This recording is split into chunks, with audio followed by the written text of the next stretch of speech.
That's coming out of that real easy. I don't know what's up with this truck, but that door shouldn't be popping like that. It's brand new. But not my truck, nor do I care. So, cover. That's what we need to remove. Right there.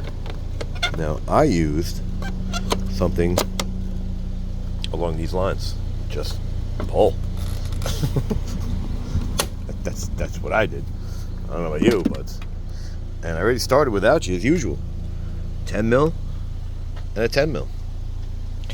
That...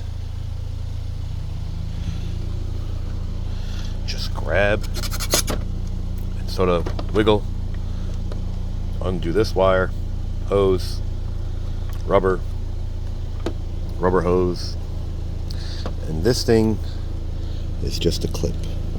Push that in and you pull it out. Now, is there anything to this? No.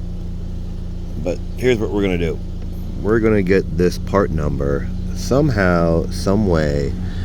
Back tail SM stop turn. Now, is there a part number? Don't know. Yeah, let's find it. Nope, not the part number. Nope, not that I know of. Don't know what that is either. I don't see anything that would represent a part number, but we'll try to find something. This is brand spanking new. Well, technically 25.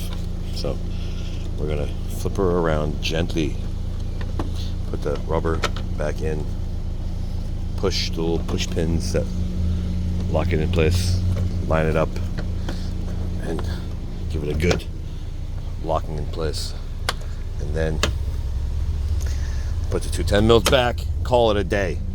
So like it, don't like it, share, don't share, subscribe, don't subscribe. Thanks for watching.